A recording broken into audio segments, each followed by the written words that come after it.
My name is Drew Litton, and I'm a comic book person. Long before his name would become synonymous with Denver sports journalism, Drew Litton's artistic seeds were planted. You know, when I was growing up and I would spend some time at my grandparents' house, the whole comic thing got started. Really, my grandfather, on Sunday mornings, I would wake up and I would sit on my grandfather's knee and he would read me the Sunday funnies. And that sat with me when you're like 6, 7 years old. You kind of go, wow, there's something special about this, that it can bridge generations like that. So I just kind of gravitated towards the art and towards cartooning. A lot of people ask me where I learned to draw, and I always have to be honest with them, and I tell them algebra class, because that's kind of where I learned to draw, you know. I was never a big superhero kind of guy, but I enjoyed the humor and you know, comic strips like Pogo and Peanuts and you know, some of the great old comic strips like Dick Tracy. And so I had the influences of that a lot.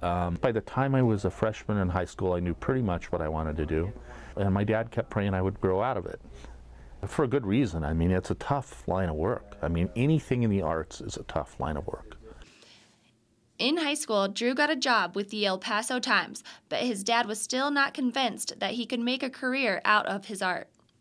I did a cartoon on the city council, and I did caricatures of everybody, and it published in the local El Paso Times paper. And my dad was at the golf course in the bar, and he was sitting there having his beer, and a couple of guys down the bar were laughing and talking about the cartoon. And that's when he finally, like, it connected, and he goes, you know, maybe he can make a living at this. For the next 27 years, Drew's work grew to become something of an institution in Colorado. Small little ad, didn't tell me anything about what the job was. It didn't even tell me where the job was. And at that point, I was just so wanting to do this that I would have gone to Alaska or Hawaii or who knows where, you know, Antarctica, I think, if they'd have let me, you know, just draw every day. I had an editor at the time. His name is Ralph Looney, who believed in the power of comics. He knew what they meant to the daily circulation of a newspaper. And he and the guy who made the decision, they kind of based it off of potential. They looked at the stuff and they said, well, you know what, he's young, he's out of college. You know, let's give this kid a try and see what happens with him and let him grow into the job. I have been a fan of Drew Litton's work from the moment I arrived in Denver 11 years ago. I opened up the newspaper, the Denver Post, the first day I got here, and I said, wow, that is pretty cool, and just assumed it was a national deal, and but it happened to incorporate a local athlete that day. And then the next day it was another national-looking cartoon with a local topic, and the next day it was a national-looking cartoon with a local topic, and I finally put two and two together that Denver, Colorado was lucky enough to have the premier sports cartoonists in the world writing for them. During the heyday of the Rocky Mountain News, before it shut down and so forth, that in a lot of ways Drew's work was more significant than some of the columnists. Now, they wouldn't want to hear that, but there's a reason why there's an old saying that says one picture is worth 1,000 words. Every time I see him draw something, I say, wow, because I'm amazed not so much at the drawing itself, which is awesome, but the concept behind it. I don't think a lot of people realize how difficult that is, to day after day after day think of a concept and write what is basically an editorial in a picture. Part of the work of a cartoonist, like a columnist, is hitting it just right. Whatever the topic is of the day, that's the one you should be focusing on, and he's got a great sense of being able to do that. Sometimes without any words at all, and sometimes with just a few words, he says something that takes me all day long to think of. He can say something very powerful in just a picture with sometimes only a few words in it. The pivotal day in my career happened with a single cartoon. The Broncos had a kicker at the time named Rich Carlos.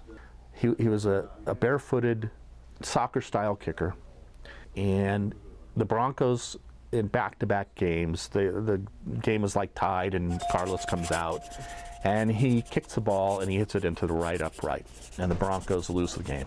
Very next game, comes back, same scenario almost exactly. He lines it up at the very end of the game, seconds ticking off the clock.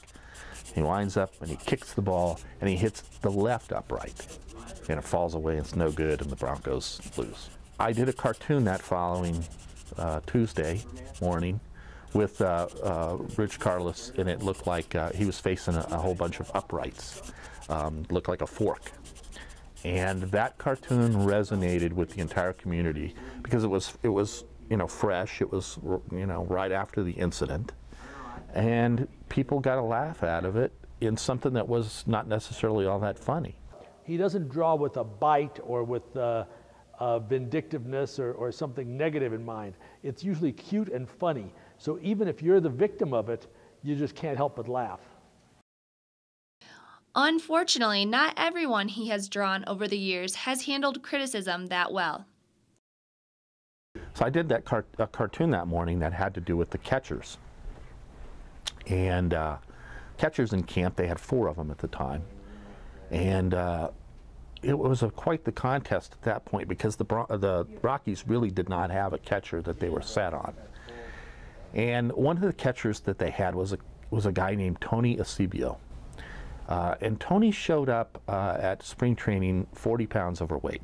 He had not had a good off season apparently, or maybe he had had a really good off season, I don't know. But he was overweight, and so I did a cartoon with 3 catchers behind the plate, crouched down, fixing to catch the ball. And the 4th panel was a cartoon about Eusebio, and he was behind the plate, but it was a plate full of food that he was shoving into his mouth. So I'm sitting out after batting practice in the morning, and the director of media relations comes out. He says, "Hey, Denny Nagel wants to see you in the locker room." So I'm going, okay, well, maybe you like the cartoon, just wanted to say hi, right? So I walk in there, and he just started screaming at the top of his lungs, so the whole locker room could hear him. He just was like rabid. And then Tony Eusebio got into it with me as well, and actually kind of had a little, he actually kind of threatened my family and my well-being. I don't know what I was expecting, but that was not it. Anyway, the day after the whole thing happened, you had Todd Helton and you had Larry Walker. Those were the 2 team leaders. They hung out with me at batting practice all morning long. So I think it was their way of saying that was totally uncool. In the 25 years that I have been working in television sports, Drew Litton is without question the single most talented person I have ever worked with. Without question. I'm amazed how day after day after day he is able to produce wow kind of stuff, not once in a while. I read a lot. I'm a voracious reader of all kinds of stuff, whether it be, comic books or whether it be newspapers or news sites or, ESPN websites, Sports Illustrated, all of those kind of different, sites. And then you watch games and you just kind of get into a silent place and try to conjure up crazy images, and that's kind of the basis of the process. With several thousand cartoons in his career, it can be difficult to pick out a favorite.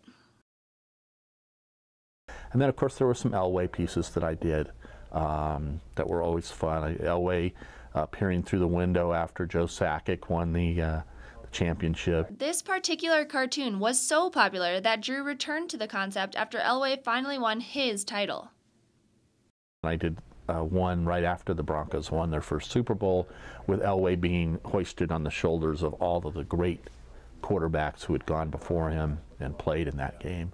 So those are kind of ones that I was probably most proud of during those years. In 2009, Drew's career changed dramatically when his home, the Rocky Mountain News, was shut down. We're kind of in the midst of a huge dramatic change in publishing. And, newspapers are struggling to stay alive. Then there's the whole advent of all of the technology, from mobile technology, where we get everything on our cell phones, to iPads and the whole pad phenomenon, which is going to completely transform publishing. We've gone through a huge amount of job loss in editorial cartooning positions in this country.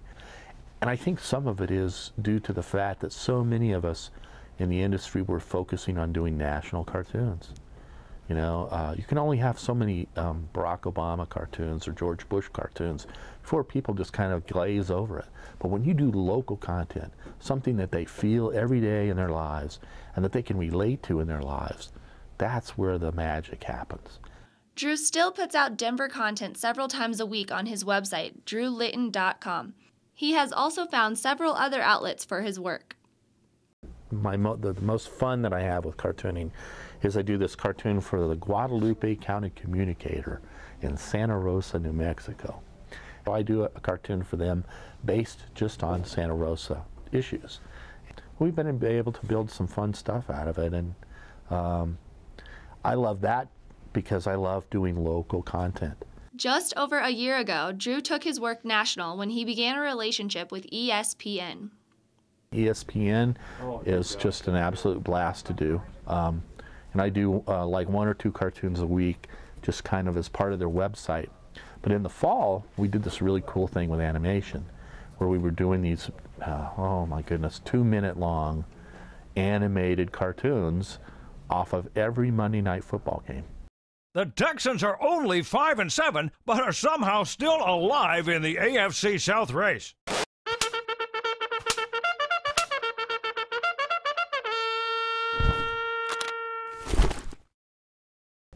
And it was crazy. It was 7 days a week of mayhem. So we were creating all of this stuff and just trying to make it happen, and you know, it was nuts though. Working for such a large company certainly has its share of challenges. I did a piece for ESPN.com this morning, and they wanted something on the Final Four. So I gave them like 5 roughs of stuff that were really more on the whole upset, you know, that had happened over the weekend with, you know, the upsets with Butler and VCU, you know. But they wanted something that was going to kind of take it into this week a little bit more, be more kind of future focused rather than just yesterday's news. And I ended up doing this piece where I had chariots, where you had Kentucky and you have UConn in the big chariots, and then you have the other 2 teams, Butler and VCU, and their little pumpkins that are running kind of behind them in this whole big chariot race. That was a process that was probably about 5 hours total. Once I finally got the idea approved, leading up to the idea, it was probably another 2 hours or so. Everybody that is doing what I do, whether it be cartoons or comics or animation, we are all in the same boat together in the sense that the world is so rapidly changing, and we just don't know economically where is the revenue stream going to come from. Can you imagine life without a bookstore? I mean, I can't.